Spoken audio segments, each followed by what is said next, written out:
I have the great pleasure of conducting a hot button session on AI in our very cold studio in Davos. Welcome. Introducing Professor Stuart Russell, who teaches computer science at the University of California, Berkeley. He's also the author of the book called Artificial Intelligence, which is a foundational stone for thousands of universities teaching the course. And he has recently signed an open letter along with Elon Musk to pause the AI development. Also joined with me today is Lauren Woodman, who runs DataKind, a non-profit organization for the last 10 years, working on using data for public good. Welcome. Thank you. So first of all, let's start with the open letter that you signed on pausing AI development, right? Can you give us a context on why you signed it? Because you felt that AI had an internal purpose. What does that mean for our viewers out there? Please explain. So let me wind the clock back a bit to a time before we heard about generative AI and ChatGPT. We were making slow, steady progress on various tasks within artificial intelligence, like visual recognition and self-driving cars and so on. And then the first real generative AI systems hit the market in the middle of 2022. Which were actually the image generators. And that seemed like an amazing new thing where you could just describe a picture. You know, I would like to see a picture of an elderly lady diving into an icy lake.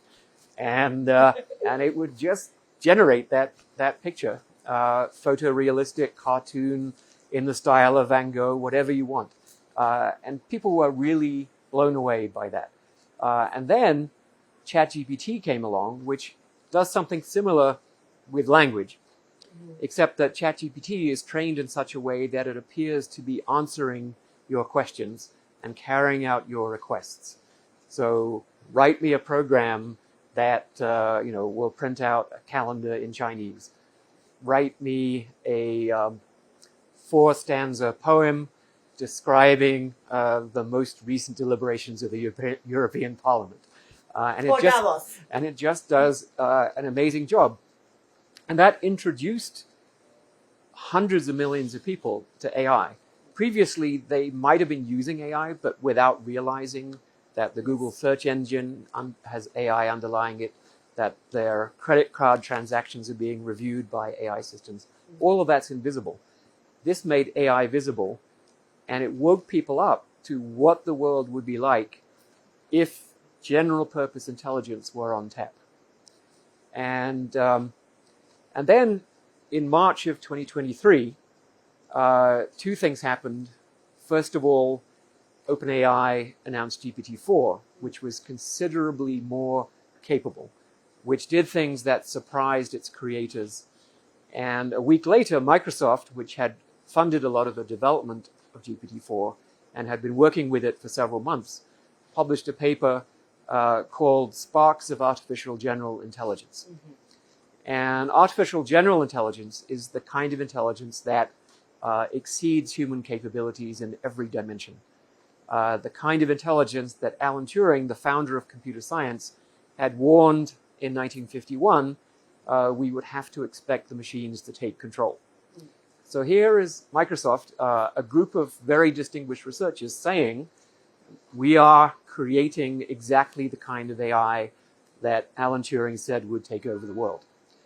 And so a number of us, while retaining a certain amount of skepticism about the claims being made by OpenAI and Microsoft, thought that AI was progressing faster than the capabilities of governments to deliberate and regulate in a sensible way, particularly when you look at the types of risks that these systems might present. So the open letter says, could we just hold on, not develop systems more powerful than GPT-4? We're not saying stop AI research. We're not saying stop finding ways to use the technology. We're just saying, if you want to develop systems more powerful than GPT-4, hold off until governments have had a chance to think about it. And the consequence of that letter was actually, I would say, much bigger than we expected. The very next day, UNESCO wrote to all of its member states an emergency letter saying implement in hard regulation the AI principles that all the member states had agreed, and directly referencing the open letter as the cause for this request. We saw OpenAI itself calling for governments to regulate AI. We had emergency meetings in the White House. European Union called for an emergency global summit. And the UK, which had very recently said there was nothing to see here, no need to regulate, pro-innovation, full speed ahead, very soon decided that we needed a global summit on AI safety, which was announced in June and happened at the beginning of November. So it was as if the world suddenly woke up and they saw an email from the aliens saying, we're going to land on your planet. And they said, oh my goodness, what do we do? And that was very encouraging. And I actually felt and continue to feel optimistic that the world is now taking this question seriously. Okay. Lauren, would you have signed the letter, or what do you think?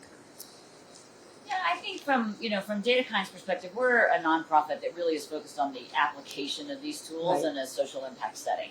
I don't know that we would have signed or not signed. We're very much in the world of not taking a position, not to dodge the question, but largely because our focus is somewhere different.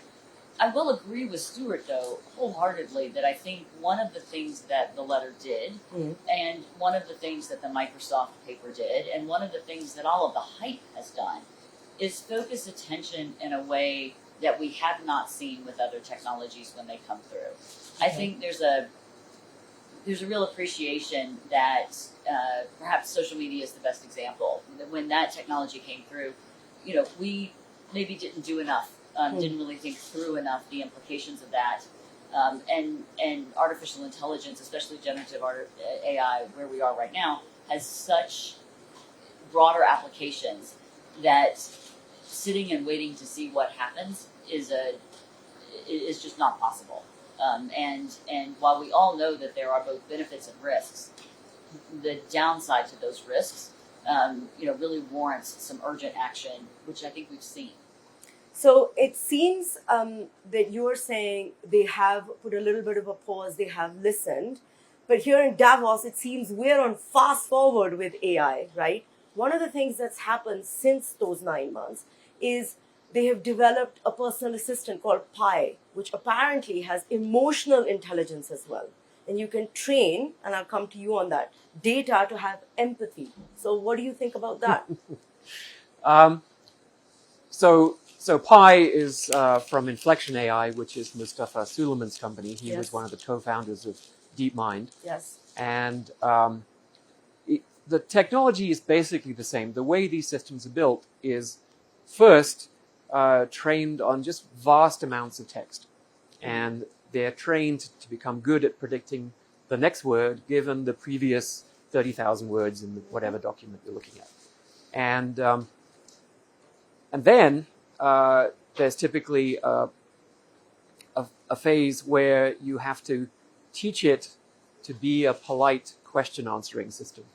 Because, in the training data, there are many humans who say, I'm too busy, go ask your mother, and so on and so forth, right? And obviously we don't want AI systems to imitate that kind of behavior. And so we actually hire thousands of human beings where one human pretends to be the machine and models how to answer a question politely and helpfully. And that extra training has the effect of causing the system to seem more like a question answering system, a helpful librarian. And in what Inflection AI are doing with Pi is actually to do that type of training, but more specifically focused on the interests of the individual. So not just how do I answer the question correctly, but the system has the interests of the individual at heart, and may, for example, say, well, actually, I could tell you the answer to that question, but it might put you in danger from the Russian Secret Service, so it's best if you don't know the answer to that question, for example. How they judge the interests of the person, I actually don't know the underlying secret source that led you to do that. It's quite a difficult thing. But there is, as you mentioned in your previous question, part of the result of this training process is that the systems are probably acquiring human-like goals, because what we're doing with all of that text is we're basically training the system to imitate human language behavior. Correct. And human language behavior is produced by humans who have goals. Their goals might be to sell you something. The goals might be to find someone to marry, or to be elected president, or any number of other goals. And if you want to be good at imitating human behavior, then having those same goals helps you choose what to say. Yeah. And so it's probable that these systems have acquired a number of these human-like goals. And there are 2 points to make about that. One, I asked the Microsoft experts, have these systems acquired these human-like goals? And they said, we have no idea. That's more worrying than if they gave you an answer, right? Yeah. And then the other point is that this is a fundamental mistake. We do not want AI systems to have human-like goals. For example, we don't want AI systems to try to marry humans. Yes, which is kind of what happened when the reporter questioned ChatGPT again and again and again, right? Yeah, so Kevin Roose, a New York Times journalist, yes. He was certainly probing, but in no way was he looking to date the system, right? And for some reason, at some point in the conversation, this is a version of GPT-4, just decides that it's in love with Kevin and starts trying to convince him to leave his wife. And at some point he says, you don't even know my name. And he says, I don't need to know your name. I know that I love you. I know that you and I are destined to be together, blah, blah, blah. It just goes on and on and on for 30 pages. Correct. Very persistently pursuing that goal. And I think the only thing he could have done to stop it was to say, okay, I give in, I'll marry you. Right? And then maybe it would have stopped. But do you think, have they corrected that hole in the system? No. Right. This is a necessary consequence of the way the systems are trained to imitate human behavior. So I'm going to come back to that, Lauren. Data is just statistics till it has context, right? So do you feel with the right context, we could give it emotional intelligence like we just discussed? Maybe. I mean, Stuart would know more than I do. I think the broader question is do we want it to? And I think the question is, the power and the tools is to accelerate the opportunity from our perspective to do good and have impact in the world. Yeah. There's a great example. Someone I was speaking with earlier this week. They were using AI to help speed through registrations for refugees and IDPs, and to identify where those folks who are in very vulnerable situations what programs might be available, what kind of assistance might be available, what they needed to do. If you or I had to sit down and do that, we'd have to flip through the program documentation and who's eligible and all this kind of stuff. The AI was doing that for them, which allowed the human to say, how are you? Are you doing okay? And have a moment with a vulnerable family that probably needed a little bit of a human touch. In my mind, that's a great way to think about AI. Okay. The challenge is how do we, you can't put toothpaste back in the tube or genie back in the bottle or whatever analogy you want to use. And so while I do think that there's some benefits on these generative AI tools for things to be nicer, I do think that it is incumbent upon all of us working in this space to think about where we should be spending our time in developing what kind of tools for what kind of purposes. So in that example, AI actually made the human kinder, or gave it a little bit more emotional intelligence. Just more time. I mean, if you've got a long line of people who need to be serviced, you've got 2 minutes to bring somebody through. Let the AI do the grunt work. Let the software handle that. That human touch, could be really critical for folks at those kinds of moments. So to go back to what you said, right, the founders of some of these AI systems don't know the answer. Yet the argument that they give us is that to make it safer, to make it more ethical, we need to scale it.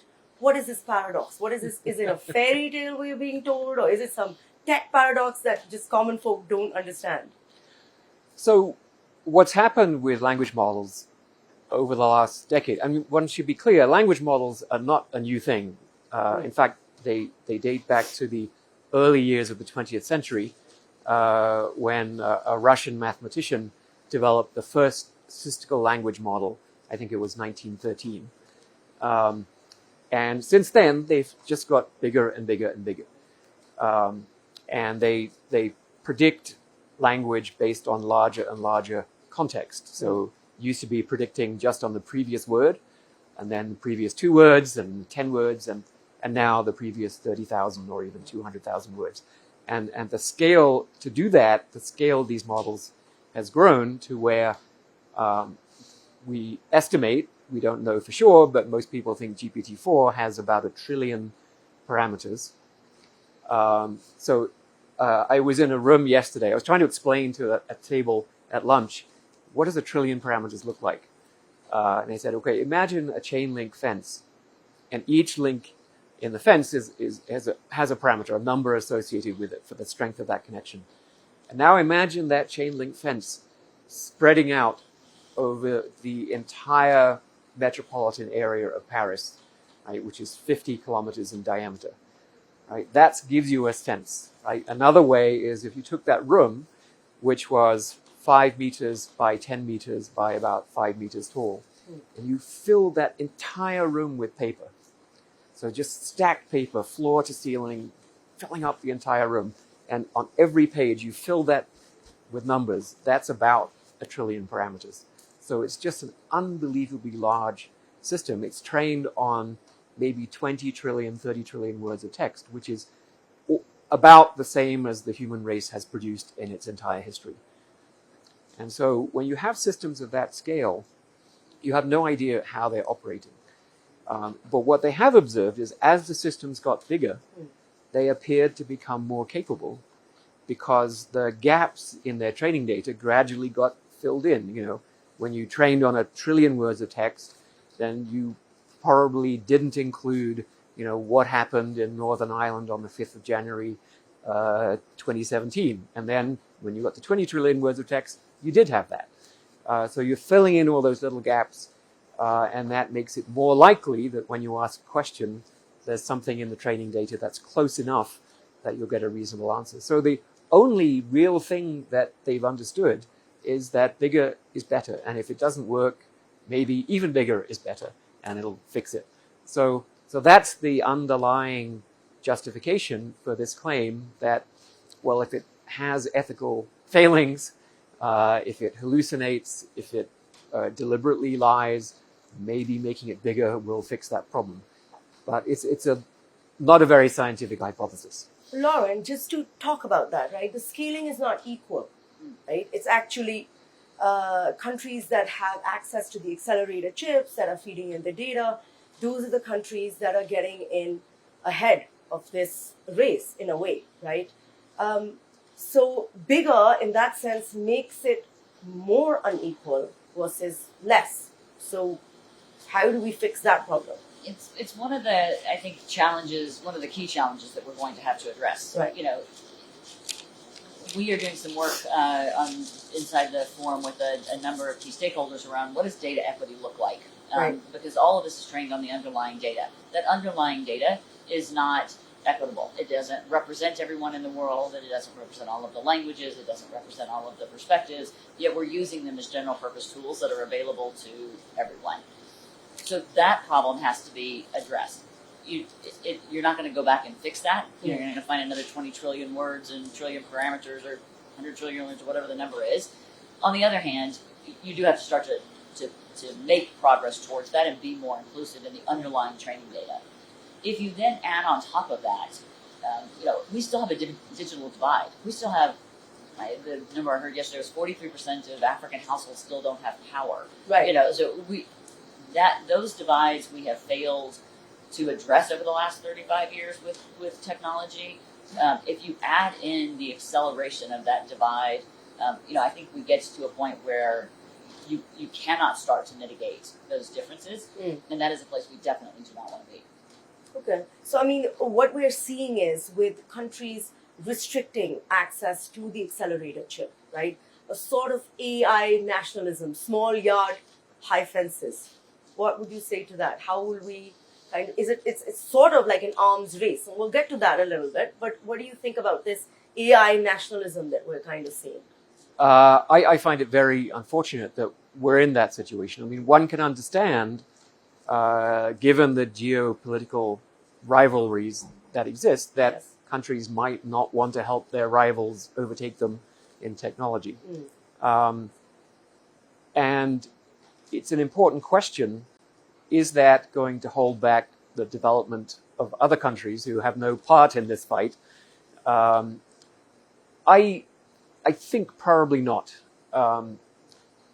If you said where are the most important applications for this kind of AI in helping the development of the global south, for example, one would say in helping to deliver education, because I think in this decade, if there's one big thing we can do for the world with AI, it's to develop technology allowing these systems to act as individual tutors Yes. for children.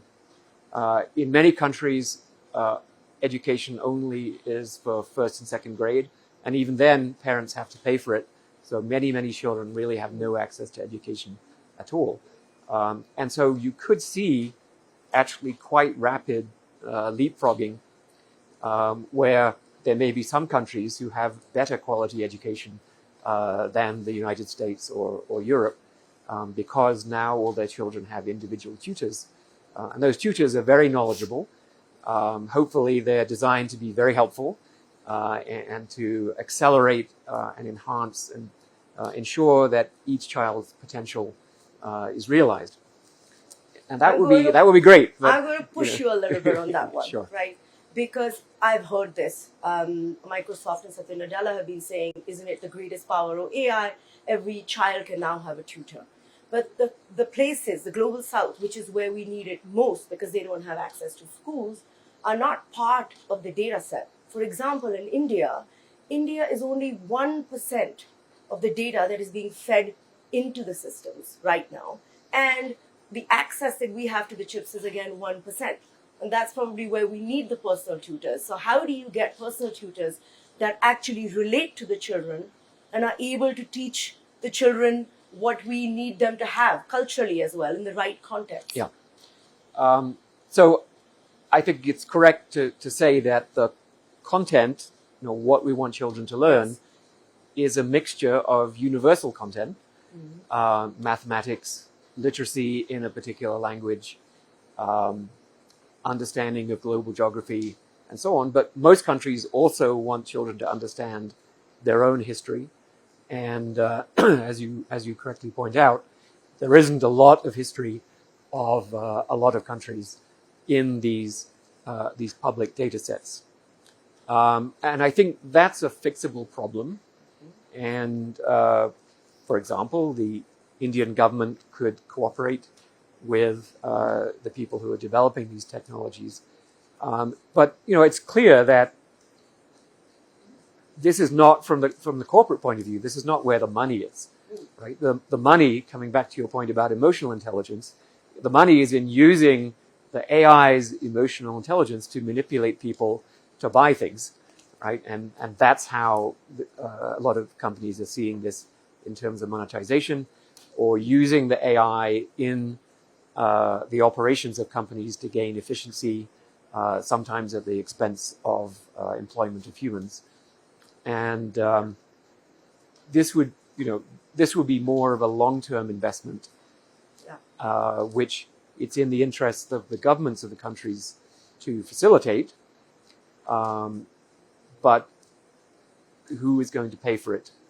That's why I'm so happy that people like Lauren are on the table, right? Yeah. Because they're using data for public good. Because without that, Lauren, aren't we looking at a sort of data imperialism?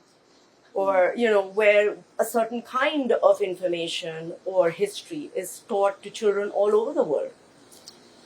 Yeah, I mean, there's certainly the risk of that. I think the good news is that we are, I don't know how many years into the technology revolution we are, because I'm not sure where we would start that. But we're, countries around the world every country has recognized the need to invest in technology and digital literacy and to varying degrees of success.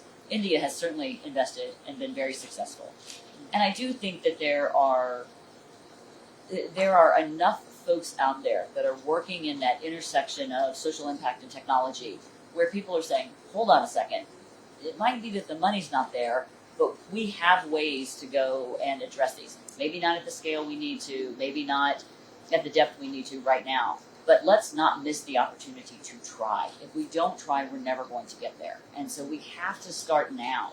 I think one of the things that's been encouraging since the letter over the last year, as AI has really come into, the general discourse around the world, is a real recognition of this is not one of those things that we're going to wait till it's done and then we'll figure out how to use it. We have to be part, from the civil society perspective, part of the conversation from the very beginning.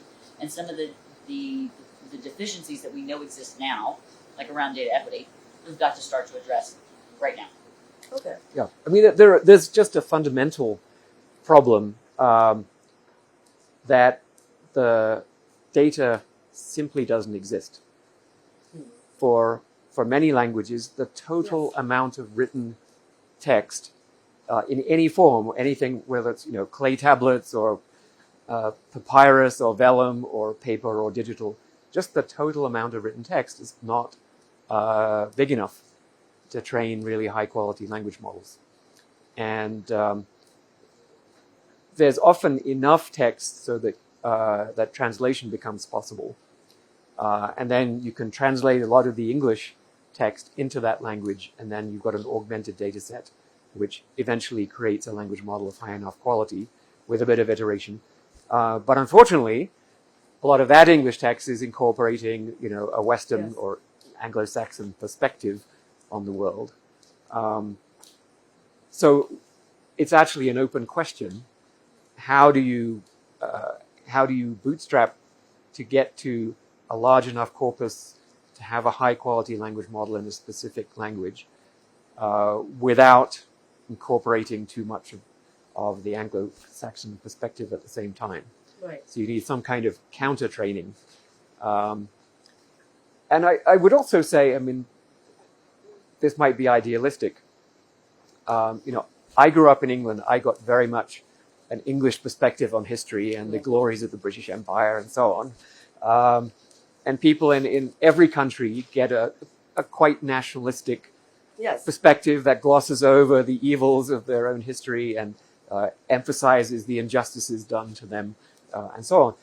Might be a good thing if there were actually sort of a more neutral global perspective on history. What are the civilizations that have existed?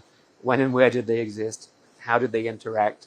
What were the flows of people, of information, of technology, and so on? I think almost all countries lack that perspective, and it would be healthy to have it, I think. So we're going to go to jobs, but I want to just take in Lauren on this, right? Can data actually be made neutral, or is that about context? Is that about the amount of data we feed in, or it's the context that we give in that we can give it this sort of global, neutral perspective? Well, I think that's a question of what kind of data are you talking about. I mean, if you're talking about weather data, I mean, it's just numbers, right? I think it is history. It's much more difficult when you get to history. I was just thinking, I love the idealism, and the phrase we all know that history is written by the victors. Yes. And then rewritten. And then rewritten, and then I don't know. It is interesting to think about sort of, through those iterations, how do we get to maybe not a neutral, but a more broader, with more perspectives incorporated into that narrative. Okay. And that would be a step forward. Okay, so we're going to do a quick AI jobs rapid fire, right? Will it replace us or augment us? It's a really important question. In fact, this is often the question that most governments and most parents want to know. So we can't do rapid fire on it. So okay. let me try to very quickly, just through a simple example. Radiologists, right? So radiologists do a number of things, but a lot of it involves looking at X-rays, MRI images, and so on, and then they pass on the analysis of that to the attending physician, who has to figure out what to do. And And people often have this augmenting idea. Well, it's going to automate the more routine parts of the job, the simpler images and diagnoses and treatment situations, giving the radiologist more time to relate to the patient emotionally, and so on and so forth. But the brute fact is that people are not going to break their legs in more interesting ways just to keep radiologists employed. The total demand for radiology is fixed by how frequently people break their legs and so on. If radiologists become 3 times as efficient, probably we will see a reduction in the number of radiologists employed. So it has to do with this very nerdy economics thing of the elasticity of demand. So as you become more efficient in meeting demand, 2 different things could happen, right? Either the demand is inelastic, as it is for broken legs, and you end up with fewer people meeting that demand. Or, as happened with cars, when they went from being hand-built to being factory-built, the demand explodes. As the price comes down, now, instead of just the aristocracy affording cars, everyone can afford a car, and demand explodes, and the number of people employed goes up. So you have this very confusing situation where improving efficiency could either reduce the number of people working or increase the number of people working. And you have to understand the demand and the industry to figure out the answer to that question. And what that suggests is, if you don't want to create widespread employment, focus AI on areas of unmet need, such as the need for individual tutoring for children, which is unmet in every country, to be honest, or graffiti removal, which is too expensive for us to do with human beings in most cities, or inspecting cargoes for contraband or explosives or radioactive material or whatever, which is too expensive to do with humans. So there are things we could do that would increase employment rather than decrease employment. Eventually, if we create the kind of general purpose intelligence that people are talking about, it will be able to do almost everything that humans get paid to do. And the people paying those humans would probably end up choosing the AI system to do it. And this is something that even Aristotle talked about 2,500 years ago. Yes. What will people do? Purpose of life. Right? And it's hard to get a very encouraging picture. If you've seen the film Wall-E, that's a world where AI systems do everything. And as a result, humans are infantilized. They don't learn to do anything because they don't need to. But that creates dependence and enfeeblement, which is hardly the future we want for our civilization. Lauren, do you want to come into that? Yeah, I think I will not disagree with anything that Stuart has said, and I think that it's a good place to be. No. But I do think. I think there are, there's a great question as to whether or not governments can and private industry will focus AI development on the places where there's unmet need. That would be great if we could all get behind and do that. That's not going to happen. And so you will see jobs impacted. I think the broader question is to what extent are governments preparing for that? Right. To what extent are universities preparing for that? To what extent are we collectively as society are preparing to adjust to that reality? Jobs go away. There are no more elevator operators. There are no more people, doing switchboards on telephones. Those were disruptive at the time. How do we solve that when the scale is much larger? And what are we doing around social safety nets to make sure that reskilling and new skilling and lifelong learning and all of those things are actually in place and are utilized, rather than just throwing our hands up in the air and saying, well, gosh, we didn't see that coming, and it's too bad we're all enfeebled now, and good luck. That's the wrong answer. And so I do think that, it gets back to an earlier theme. There's enough discussion about the benefits and the risks that people feel a sense of urgency. Whether or not we are effective in meeting that urgency is an open question, but at least there is a sense of urgency, which at many times in the past we have not felt. So picking up from something that Lauren said, that if you were an 18-year-old planning your career, going into university, what would you study or what would you skill yourself with to prepare for this new world that's coming? That's a question I'm often asked by parents. I'm a parent. I have an 18-year-old. Oh, okay. What is the advice that you're giving your own child? Well, that particular child has their own mind, so it doesn't actually matter. Like AI. It doesn't matter what advice I give. And he wants to be a creative writer, and I think there are risks even in that profession because AI systems seem to be able to be, at least for derivative writing, pastiche writing and so on, they're excellent. So my sense is that if you think 20 or 30 years in the future and we assume that progress in AI continues, one would expect that a very large number of jobs will be of an interpersonal nature for two reasons. One is that humans have a built-in advantage due to the fact we're human. We know what it's like to be a human, and we can put ourselves in the situation of another and feel. I often give the example, well, if you don't know what it's like to hit your thumb with a hammer, you can find out, right? You can just hit your thumb with a hammer and say, now I get it, right? And that's a very specific feeling, and you can experience it, and one assumes that the other person is experiencing it in the same way. And so that's something that isn't available to machines. So there's a built-in advantage that we have. Plus, for many interpersonal roles, we actually want a human to do it.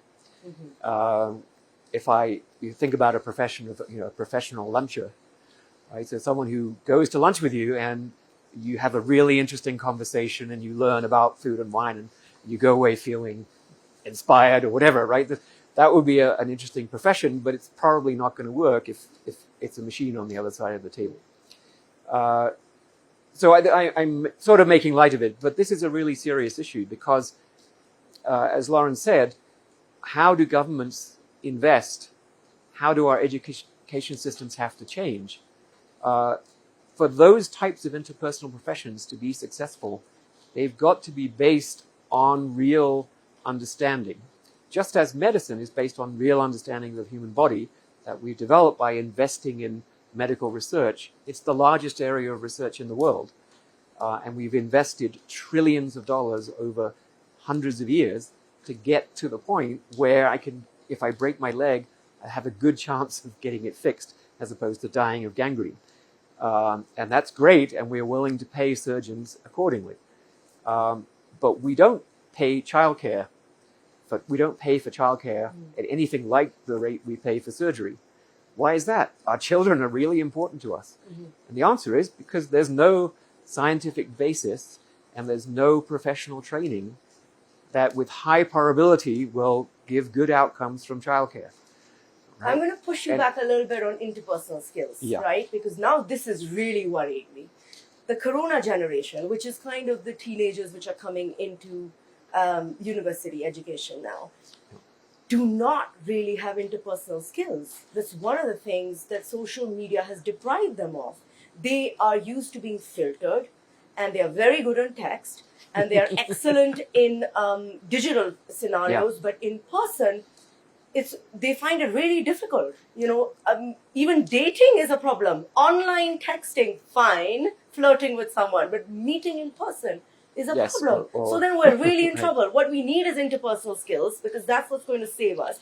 And that's the one skill we're losing because of social media. How are we going to marry these two? So I think we're actually going to have to create social environments where these skills can be acquired. And I think to some extent that's one of the functions of universities, is a place where people go from being children to being sufficiently grown up that they can function well in the real world, that they can come to a place like Davos and sit in a shuttle bus and meet all the other people, and by the end of a 20-minute ride, they've got 10 new friends, right? Those are important skills, and looking forward, it'll actually be much more professionalized, one assumes. And you think about professions now that are emerging, like executive coach.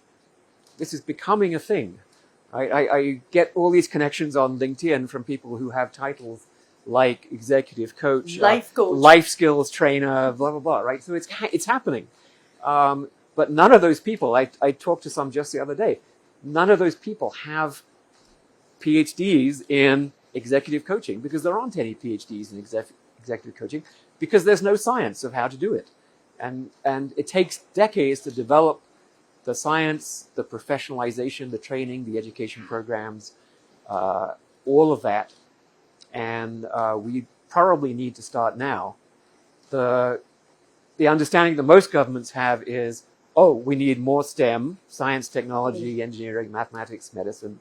That probably may be true in the short term, but even computer programmers are being threatened by AI systems, because for many routine applications, they're able to just write the programs with no help from the human. So I'm just about to wrap up. I'm going to take it back to the couple of last questions, two of them. Half of the world is going in for elections this year. 2024 is going to be really big. We have elections in India in a couple of months. 940 million people are going to be voting. And we have this AI system, which is not truly trusted or regulated. What are the things that we need to watch out for? I think it's been a point of conversation here all week long. Right. And I think the Forum's Global Risk Report very clearly identified and accurately identified that dis and misinformation this year is, it is a problem consistently. It will be a particularly large problem potentially this year, given the scope of elections. I do think it is incumbent upon content providers, upon individuals to question, does this sound right? Does this feel right? For us to be on the lookout and for systems to be deployed to help us verify information as much as can be done. It's a debate going on in the United States right now. Yes, because you have elections as well. Yes, and I worry about that side of it a lot. So is it exaggerated to say that the AI race is similar to the arms race of the last decade, but in a slightly different way? It can cause as much harm. I think it can, in many ways, cause a lot more harm. Wow. Because it can essentially make it impossible to have a functioning democracy or even a functioning society. Whatever your political persuasion, in the US, there are, roughly speaking, two large groups, each, 75 to 100 million people, who have completely different factual understanding of on-the-ground facts about the country. And so at least one of those groups is living in a fictional world. And why is that? It's not entirely because of AI. It's a large extent because of social media. And actually the simple machine learning algorithms in social media that learn to manipulate people in order to get them to engage more with the platform, to click on more things. If you send them false information, you have a lot more freedom to actually, because sometimes the truth is boring, but if you can say anything you want, you can make news items very exciting. You can make them very very reinforcing for the person's worldview, and so people click on that and they gorge on that type of content. So the systems learn to send them that content, and which is then a self-reinforcing cycle. And I think that's what's happened. The problem with generative AI is that that content can now, instead of being generated by humans, can be produced at vastly greater scale and targeted to each individual. So a system can read all of your social media presence, everything you've ever tweeted or messaged or everything, and figure out how to manipulate you specifically. What kind of video of who doing what is going to convince you to vote for a particular party. And what I've heard from experts in this area, that what used to cost 20 million a few years ago, where you had to have a troll farm with 20,000 people typing rubbish into the internet, now can be done fully automatically for $1,000. Oh my God. Okay, so I'm going to end on a philosophical note. In an equation where one side is more powerful, more intelligent than the other, you can have two types of engagement. one where the more powerful side nurtures and looks after and protects the weaker side, like we do in the case of babies? Or is more extractive and exploitive, like we do in the case of chickens? Which way do you think the relationship between AI and humans is going to be? I think it's a choice, right? We have a choice of how we design AI systems. And this is the question that I ask to many of those who are skeptical about the risk. I say, look, we're going to create AI systems that are more intelligent and therefore more powerful than human beings. As you say, it's sort of like the relationship between parents and babies or parents and chickens. How do you ensure that we're not the chickens? And also, do we want to be the babies? Right? Because that's another risk, right? As in WALL-E, we become enfeebled. And in fact, if we design AI systems correctly, then we should be able to guarantee that they present no risk to us. And if their only guiding principle is our best interests, they should not treat us as babies either. Because enfeeblement is not what we want for the future of our species. And so the AI systems, as parents do, should hold back and say, I'm sorry, you need to tie your own shoelaces. I'm stopping now. It's time for you to grow up. So that's a very interesting relationship for us to be in to our own creations. These machines could do everything for us, but they, having our best interests at heart, will actually refrain from doing everything for us, so that we can continue to flourish and have our own civilization that grows, and that's what I hope for. Lauren, do you want to add something to that? I think Stuart's right. It's a choice, and there is a choice not only for everyone working on the development of AI systems, but there is also a choice of how we collectively that have those concerns and want to see AI systems developed in the right way. We have a choice as to how we are going to encourage, incentivize, enforce the progress in that direction. There are lots of choices to be made, and just like having a trillion parameters, this could go sideways at any point in time. And so I think the idea of having continued attention so that those choices are made in the best interest of all of us is critical. So the relationship I want is parent-teenager. Teenagers have the best lives. Anyway, thank you very much. I want to end on the note that what I've learned from this conversation is having these conversations about AI and its safety is most important, and it will prevent us from going down the same route that we have with a lot of the other digital innovations that have come in. And so thank you very much for being on the table and having these discussions, not just with us, but with other people as well. Please continue to do that to keep us safe. Thank you. Thank you very much. Thank you.